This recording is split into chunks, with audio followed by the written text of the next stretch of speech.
దుష్ప్రచారం చేసి ఎమ్మెల్యే ఆరణి శ్రీనివాసులపై మరియు కూటమి నాయకులపై నిందలు మోపడం సమంజసం కాదని ఈ మేరకు వస్తున్న వార్తా కథనాలను జనసేన పార్టీ నాయకులు ఆర్కాట్ కృష్ణప్రసాద్ ఖండించారు. శుక్రవారం ఉదయం తిరుపతి ప్రెస్ క్లబ్ లో ఆర్కెట్ కృష్ణప్రసాద్ మీడియా సమావేశంలో మాట్లాడారు. ఈ సమావేశానికి 36వ వార్డు కార్పొరేటర్ సుబ్రహ్మణ్యం హాజరయ్యారు. ఈ సందర్భంగా జనసేన నాయకులు ఆర్కెట్ కృష్ణప్రసాద్ మాట్లాడుతూ అజాత శత్రువు అభివృద్ధి ధ్యేయంగా ముందుకు సాగే శాసనసభ్యులు ఆరణి శ్రీనివాసులపైన నిందలు వేయడం మానుకోవాలని సూచించారు. ప్రతి చిన్న విషయానికి ఎమ్మెల్యే ఆరణి శ్రీనివాసుల పేరు ప్రస్తావనలోకి తీసుకురావడం సబబు కాదని హితవు పలికారు.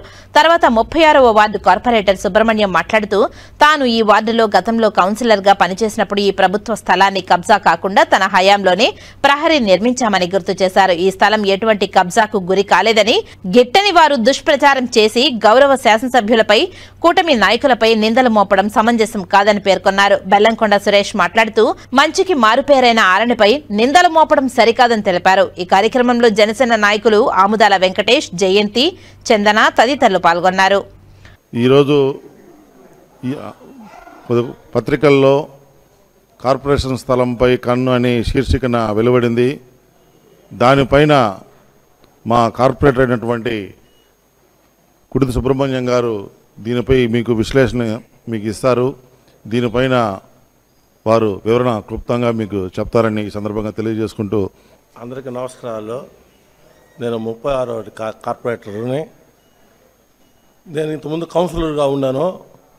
అప్పుడే దాన్ని చుట్టుపక్కల వాళ్ళు ఆక్వై చేసుకోవాలనుకున్నారు. నేను అప్పటి నుంచి దాన్ని ఎవరు పాలు కాకుండా చుట్టంగా కాంపౌండ్ వాళ్ళు కట్టి దాని మున్సిపాలిటీ స్థలం అని చెప్పేసి మున్సిపాలిటీకి చెందాలనేసి మున్సిపాలిటీకే పెట్టున్నాను. దాన్ని వెనకాల ఇంటి వాళ్ళు 100 ఏళ్ళు ఇల్లు పడిపోతా ఉంటే వెనకాల వాళ్ళకి దారి కావాలని పొక్కలైన ఈ కాంపౌండ్ వాళ్ళకు నేను కాంపౌండ్ కట్టాను. ఆ కాంపౌండ్ వాళ్ళు కొట్టేసి దాని వెనకాల ఇటు పెట్టుకున్నారు. అంతే తప్ప దాన్ని ఆక్రమించేసి మా ఎమ్మెల్యే గారికి ఎలాంటి సంబంధం లేదు, మా నాయకులకి ఎలాంటి సంబంధం లేదు, మాకు ఎలాంటి సంబంధం లేదు.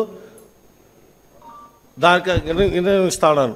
కార్పొరేషన్ స్థలంపై కన్నని శీర్షికన వెలువడిన సందర్భంగా మన త్యాగరాజం మండపం దక్షిణ దిక్కున 40 అంకణాల స్థలాన్ని ఆక్రమిస్తున్నట్టు, ఆ స్థలం మీద నాయకులు కన్నేసి ఆక్రమిస్తున్నట్టు శీర్షికలలో మనం చదివాం తెల్లారలేసి.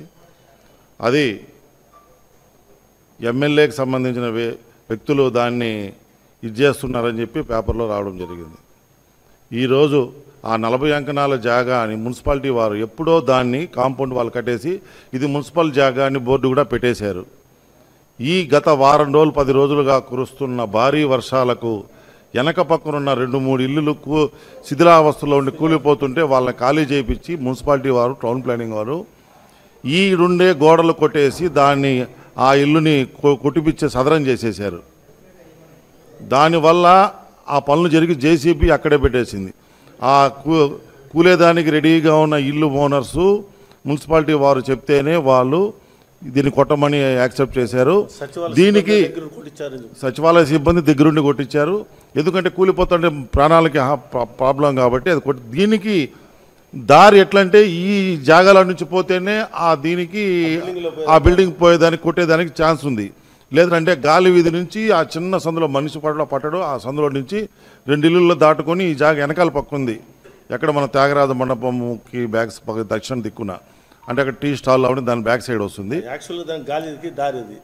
గాలి వీధికి దారి అది ఆ చిన్న సందులో పోదు కాబట్టి వీళ్ళు ఏం చేశారంటే దాన్ని కొట్టేసి లోపల పోయి దాన్ని అన్ని డెమాలిష్ చేసేసి దాన్ని చదువును చేసేసారు. ఈ క్రమంలో దాన్ని కొంతమంది ఎవరు లేని వారు ఎవరో ఎమ్మెల్యే గారు వాళ్ళు మనుషులు చేస్తున్నారనో ఎమ్మెల్యేకి పేరు చెప్పుకుని చేస్తున్నారనో దాన్ని రాశారు. మాటికి ఇది కరెక్ట్ కాదు. మా కార్పొరేటర్ ఉన్నారు, మా నాయకులందరూ జనసేన నాయకులందరూ ఇక్కడే ఉన్నాము. మేము తప్ప ఇంక వేరే నాయకులు